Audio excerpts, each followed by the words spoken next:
তুরস্ক অস্ত্রশক্তিতে আমদানি নির্ভর দেশ থেকে বেরিয়ে এসে এখন একটি শক্তিশালী অস্ত্র রপ্তানিকারক রাষ্ট্রে পরিণত হয়েছে। আজকের তুরস্ক বৈশ্বিক প্রতিরক্ষা শিল্পের অন্যতম দ্রুত উত্থানশীল শক্তি। গত 2 দশকে বিশ্বের প্রতিরক্ষা খাতে যেসব নাটকীয় পরিবর্তন ঘটেছে তার অন্যতম আলোচিত অধ্যায় হল তুরস্কের এই সামরিক উত্থান।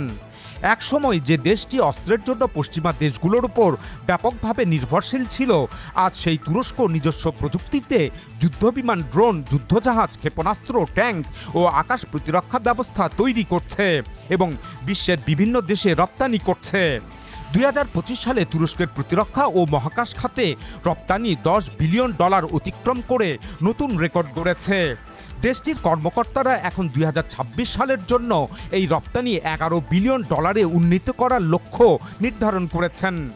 ইতিমধ্যেই চলতি বছরের প্রথম 4 মাসেই তুরস্কের অস্ত্র রপ্তানি $2.8 বিলিয়ন ছাড়িয়ে গেছে, যা আগের বছরের একই সময়ের তুলনায় 28% বেশি।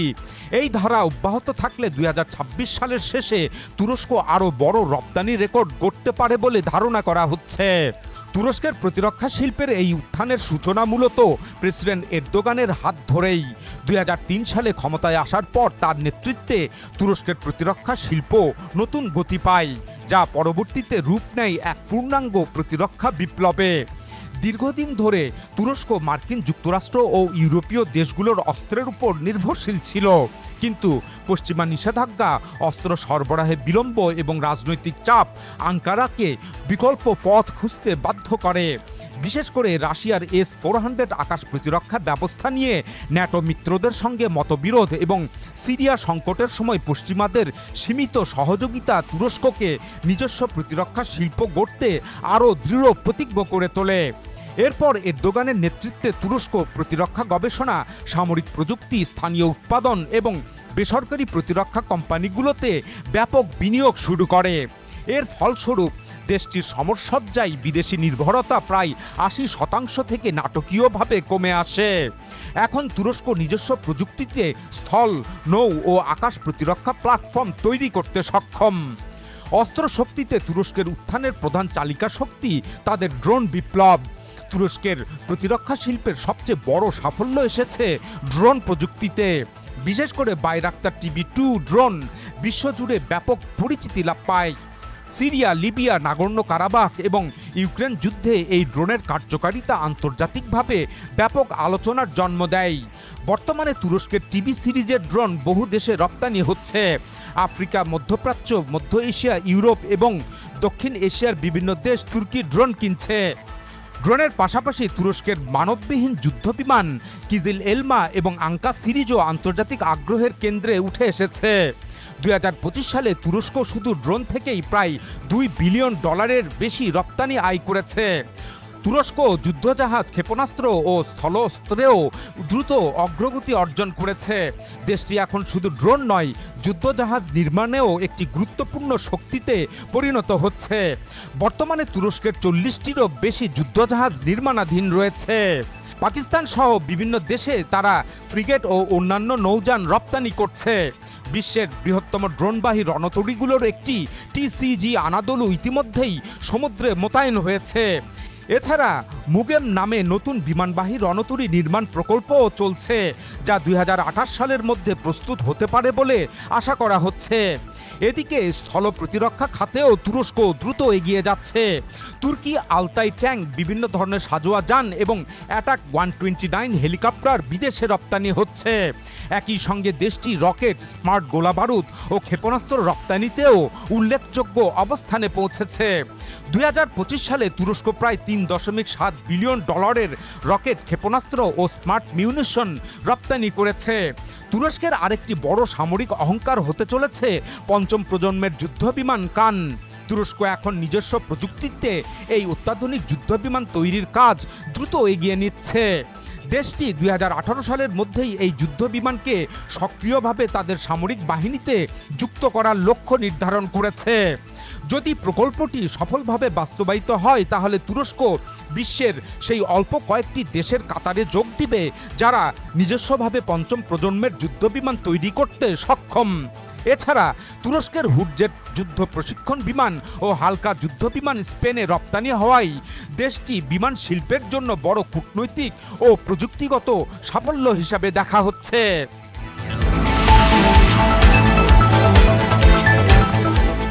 এখন প্রশ্ন হলো, কেন বিশ্বের বিভিন্ন দেশ তুরস্কের অস্ত্র কিনছে? বস্তুত কয়েকটি গুরুত্বপূর্ণ কারণে বিশ্বের বহু দেশ তুরস্কের অস্ত্রের প্রতি দ্রুত আগ্রহ দেখাচ্ছে। প্রথমত, তুর্কি অস্ত্র পশ্চিমা অস্ত্রের তুলনায় তুলনামূলকভাবে কম খরচের হলেও প্রযুক্তিগতভাবে অত্যন্ত উন্নত। কিছু ক্ষেত্রে এসব অস্ত্র পশ্চিমা সমমানের অস্ত্রের চেয়েও কার্যকর বলে বিবেচিত হচ্ছে। দ্বিতীয়ত, যুদ্ধক্ষেত্রে পরীক্ষিত হওয়ায় তুর্কি অস্ত্রের কার্যকারিতা নিয়ে অনেক দেশের আস্থা তৈরি হয়েছে। সিরিয়া থেকে ইউক্রেন বিভিন্ন সংঘাতে তুর্কি প্রযুক্তির বাস্তব সক্ষমতা এখন দৃশ্যমান হয়েছে। তৃতীয়ত, তুরস্ক সাধারণত অস্ত্র বিক্রয়ের ক্ষেত্রে পশ্চিমা দেশগুলোর মতো কঠোর রাজনৈতিক শর্ত, মানবাধিকার ইস্যু কিংবা অতিরিক্ত কূটনৈতিক সীমাবদ্ধতা আরোপ করে না।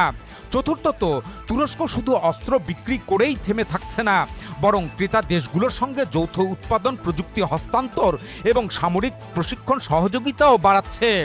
এসব কারণেই আফ্রিকার বহু দেশ, মধ্যপ্রাচ্যের রাষ্ট্রগুলো, তুরস্কের ঘনিষ্ঠ মিত্র আজারবাইজান, পাকিস্তান, মধ্য এশিয়ার দেশগুলো এবং এমনকি ন্যাটোভুক্ত কিছু দেশও তুরস্কের সামরিক প্রযুক্তির প্রতি আগ্রহ বাড়াচ্ছে।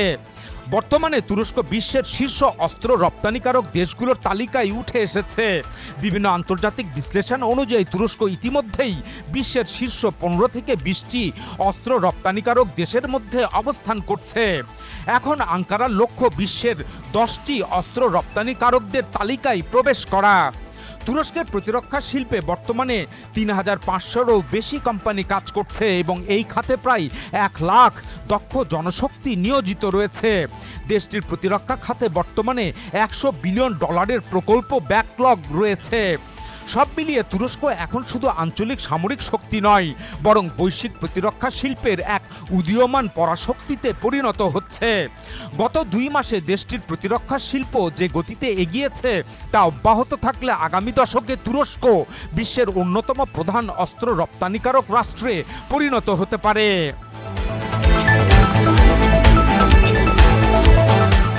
বস্তুত বিশ্বজুড়ে আবার শুরু হয়েছে নতুন অস্ত্র প্রতিযোগিতা। মহাশক্তিগুলো যেন ধীরে ধীরে আরেকটি দীর্ঘ বৈশ্বিক সামরিক যুগের দিকে এগিয়ে যাচ্ছে। ইউক্রেন যুদ্ধ, মধ্যপ্রাচ্যের সংঘাত, তাইওয়ান সংকট, ন্যাটোর পুনরায় সামরিকীকরণ, সব মিলিয়ে পৃথিবী এখন এক বিস্ফোরক অনিশ্চয়তার সময় পার করছে। আর এই অস্থিরতার মাঝেই এক নতুন বাস্তবতা স্পষ্ট হয়ে উঠছে। বিশ্বজুড়ে সামরিক ব্যয় বিস্ফোরণের গতিতে বাড়ছে। স্টকহোম ভিত্তিক গবেষণা প্রতিষ্ঠান স্টকহোম ইন্টারন্যাশনাল পিস রিসার্চ ইনস্টিটিউটের সাম্প্রতিক প্রতিবেদনে বলা হয়েছে, টানা 11 বছর ধরে বৈশ্বিক সামরিক ব্যয় বেড়েই চলেছে। গত 1 দশকে এই ব্যয় বেড়েছে 41%। বর্তমানে পৃথিবীর মোট জিডিপির 2.5% সরাসরি সামরিক খাতে ব্যয় হচ্ছে। শুধু 2025 সালেই বিশ্ব সামরিক ব্যয় 2.9% বৃদ্ধি পেয়ে পৌঁছেছে প্রায় $2.9 ট্রিলিয়ন। অর্থাৎ পৃথিবী জুড়ে যুদ্ধের প্রস্তুতি এখন আর শুধু সীমান্তে সীমাবদ্ধ নেই, বরং এটি বৈশ্বিক বাস্তবতায় পরিণত হয়েছে। ওই প্রতিষ্ঠানটি সতর্ক করে বলেছে, বর্তমান ভূরাজনৈতিক সংকট এবং বিভিন্ন দেশের দীর্ঘমেয়াদী সামরিক পরিকল্পনা বিবেচনায় 2026 এবং তার পরবর্তী বছরগুলোতে এই ব্যয় আরও বাড়তে পারে। এই বৈশ্বিক প্রতিযোগিতার কেন্দ্রবিন্দুতে এখনও রয়েছে 3টি পরাশক্তি, যথা মার্কিন যুক্তরাষ্ট্র, চীন এবং রাশিয়া। এই 3 দেশই বিশ্বের মোট সামরিক ব্যয়ের 51% একাই ব্যয় করছে। তবে সবচেয়ে তাৎপর্যপূর্ণ বিষয় হলো, পৃথিবী এখন নতুন এক সামরিক পুনর্বিন্যাসের দিকে এগিয়ে যাচ্ছে। ওয়াশিংটন, বেইজিং ও মস্কোর পাশাপাশি মধ্যম শক্তিগুলো নিজেদের সামরিক সক্ষমতা দ্রুত বাড়াচ্ছে। আর সেই তালিকায় সবচেয়ে দ্রুত উত্থান ঘটানো দেশগুলোর একটি হলো তুরস্ক। ইউক্রেন যুদ্ধ ইউরোপকে বুঝিয়ে দিয়েছে যে শুধু আমেরিকার সামরিক ছাতার নিচে নির্ভর করে নিরাপদ থাকা যাবে না। বিশেষ করে ডোনাল্ড ট্রাম্প ইউরোপের নিরাপত্তা ব্যয় নিয়ে প্রশ্ন তোলার পর ইউরোপীয় দেশগুলো নিজেদের অস্ত্র ভাণ্ডার দ্রুত সম্প্রসারণ করেছে। 2025 সালে ইউরোপের সামরিক ব্যয় 14% বেড়ে $864 বিলিয়ন পৌঁছেছে। জার্মানির সামরিক ব্যয় 24% বাড়িয়ে $114 বিলিয়ন নিয়ে গেছে। স্পেন এক লাফে 50% ব্যয় বাড়িয়ে $40.2 বিলিয়ন পৌঁছেছে। ইউরোপ যেন আবার ঠান্ডা যুদ্ধ যুগের সামরিক মানসিকতায় ফিরে যাচ্ছে। এশিয়াতেও একই চিত্র। চীন 2025 সালে একাই $336 বিলিয়ন সামরিক খাতে ব্যয় করেছে। ভারত ব্যয় বাড়িয়ে $92.1 বিলিয়ন পৌঁছেছে। পাকিস্তানও সামরিক ব্যয় বাড়িয়ে $11.9 বিলিয়ন নিয়ে গেছে। পুরো এশিয়া ও ওশেনিয়া অঞ্চলে সামরিক ব্যয় বেড়ে দাঁড়িয়েছে $681 বিলিয়ন। এই বৈশ্বিক সামরিক উত্তেজনার মধ্যেই তুরস্ক নিজের অবস্থান বদলে ফেলেছে।